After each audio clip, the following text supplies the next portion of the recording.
El envejecimiento como pérdida de información. Vamos a hablar de un mapa científico del nuevo paradigma de la longevidad. Por siglos, la historia fue la misma. Naces, vives, te haces viejo y se acabó. Era un proceso que simplemente se aceptaba, no se cuestionaba. Pero la ciencia moderna está rompiendo ese guión. Ya no ve el envejecimiento como un destino inevitable, sino como un fallo en el sistema, un proceso biológico que se puede desarmar, entender y quizá hasta optimizar. Hoy vamos a meternos de lleno en un conjunto de fuentes muy densas para separar la ciencia real de lo que es ficción en el campo de la longevidad. Y vamos a tener de todo: estudios sobre rutas moleculares, análisis nutricionales, transcripciones de expertos, fichas técnicas de suplementos. La misión va a ser trazar un mapa claro de lo que la ciencia está descubriendo ahora mismo sobre cómo vivir no solo más tiempo, sino mejor. Y para empezar, creo que hay que partir de la idea más radical que proponen genetistas como David Sinclair, que va a aparecer de forma recurrente en estas fuentes. Y vamos a resumir. El envejecimiento no es simplemente desgaste. No somos una máquina que se oxida. Somos un sistema que pierde información. Sí, información epigenética. Pensemos en el cuerpo como una orquesta. El ADN, nuestros genes, son la partitura, la música escrita, y son casi perfectas. Pero el epigenoma es el director de esa orquesta. Es el que le dice a los violines cuándo tocar y a los trombones cuándo callar. El envejecimiento es lo que pasa cuando ese director empieza a confundirse, a perder la memoria, y la música se vuelve un caos. El director se vuelve senil. Entonces, para entender por qué el director empieza a dar instrucciones equivocadas, tenemos que hablar de los sellos distintivos del envejecimiento, descritos en un artículo publicado en la revista Cell en junio del 2013. Uno de los sellos más importantes es la senescencia celular. ¿Y cómo afecta la senescencia celular a nuestra orquesta? Las células senescentes son como los músicos que se jubilan, pero en vez de irse a casa, se quedan ahí, en medio de la orquesta. Y no solo se quedan, sino que se quejan en voz alta.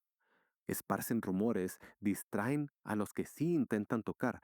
Estos músicos ya no tocan, pero generan un ambiente tóxico, un ruido. Un ruido que biológicamente es inflamación y que daña a las células sanas. Hay un estudio en ratones que lo mide muy bien. El hígado de un ratón joven tiene, digamos, un 8% de estos músicos ruidosos. En uno viejo, esa cifra sube al 17%. No solo ocupan espacio, sino que sabotean activamente. Otro sello que aparece en las fuentes y que realmente me voló la cabeza es la detección desregulada de nutrientes. Esta idea de que el cuerpo puede malinterpretar la comida que ingerimos. ¿Y por qué es uno de los motores centrales que acelera el envejecimiento? Esto se refiere a vías de señalización genética. La más famosa y que se repite en muchos estudios es la vía mTOR. Pensemos en mTOR como un capataz de obra, de construcción. Es vital. En nuestra juventud grita: construyan, construyan, y todo crece: músculos, huesos, tejidos.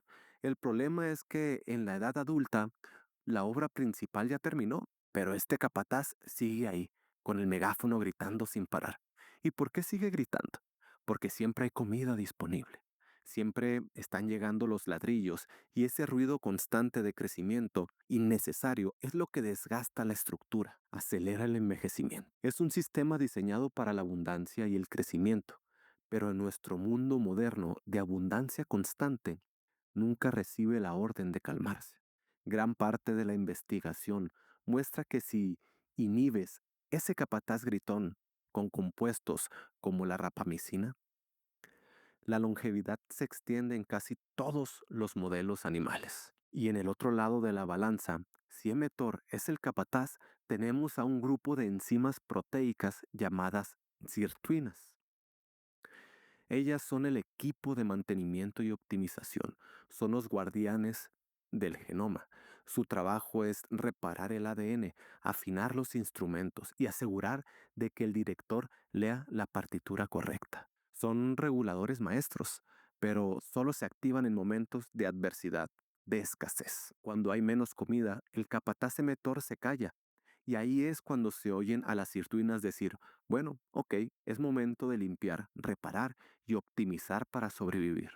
Son como un equipo de crisis. Y como cualquier equipo necesitan herramientas, energía para trabajar. La pregunta clave aquí es, ¿qué las activa? ¿Qué las enciende? Necesitan un combustible específico, y ese combustible es el NAD+, el dinucleótido de nicotinamida y adenina.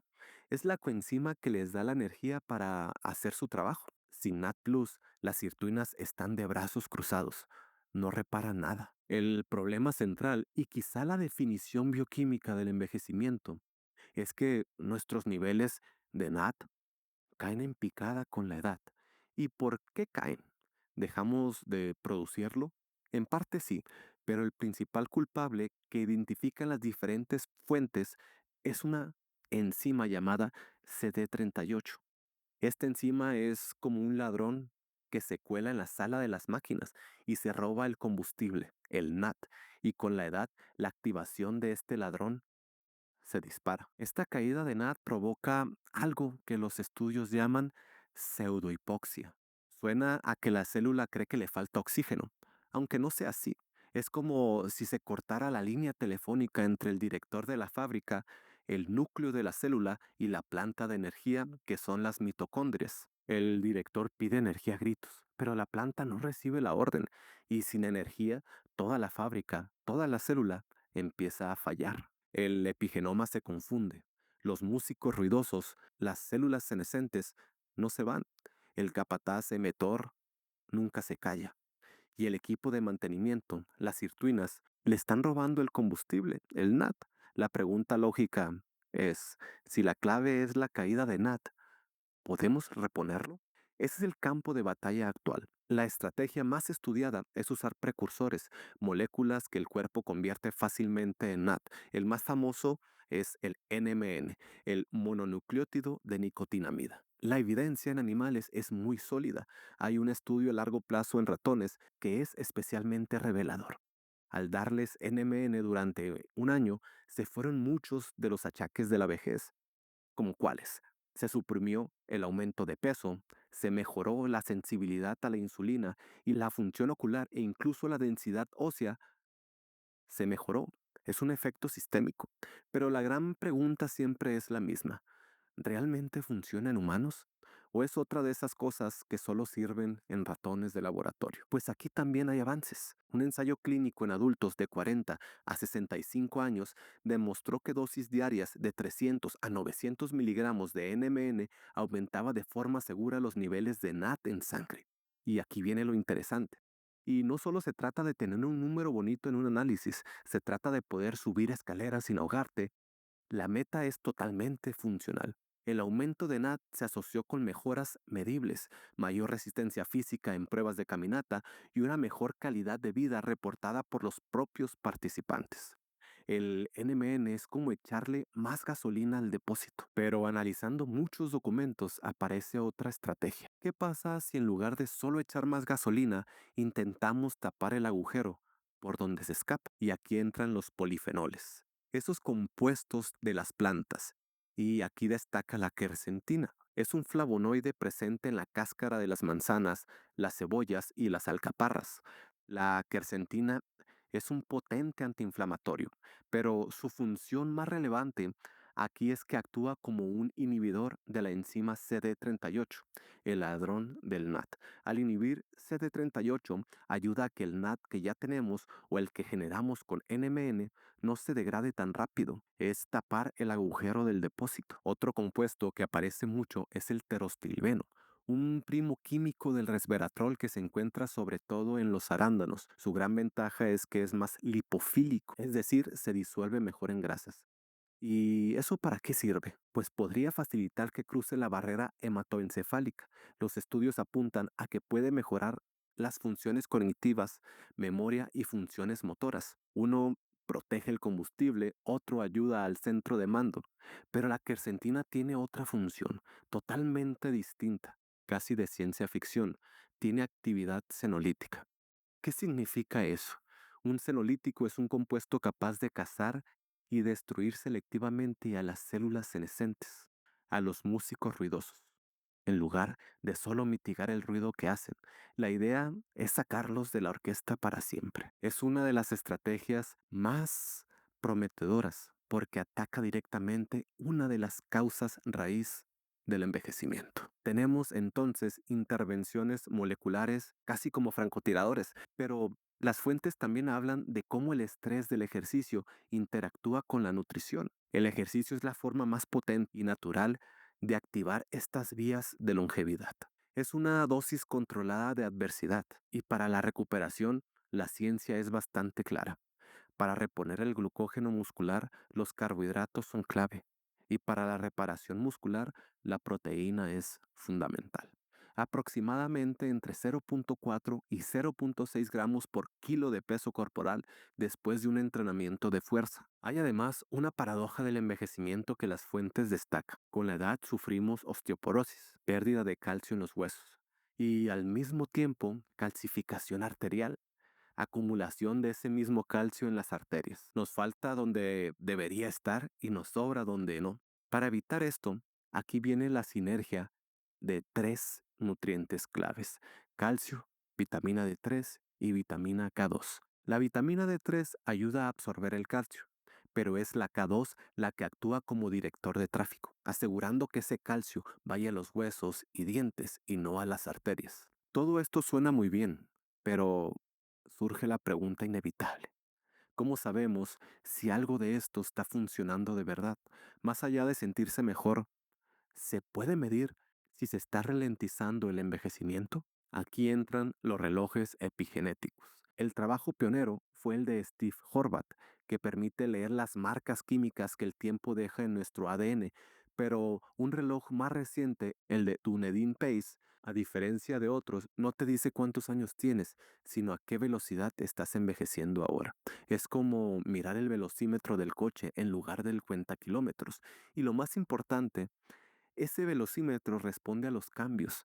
Puedes ver si pisas el freno. Los datos sugieren que es sensible a intervenciones como cambios en la dieta, el ejercicio o la suplementación. Esto lo convierte en una herramienta potencialmente revolucionaria. Si tuviéramos que destilar, la gran conclusión de todo este análisis sería: no se trata solo de vivir más años, sino de alargar el periodo de salud, el health span. Se trata de comprimir la morbilidad, de empujar ese periodo de enfermedad y fragilidad hacia los últimos momentos de la vida, en lugar de arrastrarlo durante décadas. La ciencia está pasando de tratar enfermedades individuales, diabetes por aquí, Alzheimer por allá, a intervenir en el proceso de envejecimiento mismo, la causa raíz de todas ellas. Tratar al director de la orquesta, no solo a los músicos desafinados. Para cerrar, quiero dejar una idea provocadora que surge de un estudio reciente en Nature Aging. La investigación sugiere que el envejecimiento en animales se acelera cuando sus células creen que tienen demasiados nutrientes, incluso si están consumiendo una dieta normal. Las vías que mencionamos como mTOR se activan no solo por lo que comemos, sino por la percepción celular de abundancia. Y esto nos deja con una pregunta inquietante. Si nuestras células envejecen no solo porque consumen, sino por lo que perciben que consumen, ¿qué significa realmente alimentarse bien en un mundo moderno donde las señales de abundancia, comodidad y sobreestimulación son constantes? Quizás sin darnos cuenta, a través del confort continuo, le estamos enviando a nuestro cuerpo una señal ininterrumpida que dice: crece y envejece, incluso cuando creemos que estamos comiendo de forma saludable.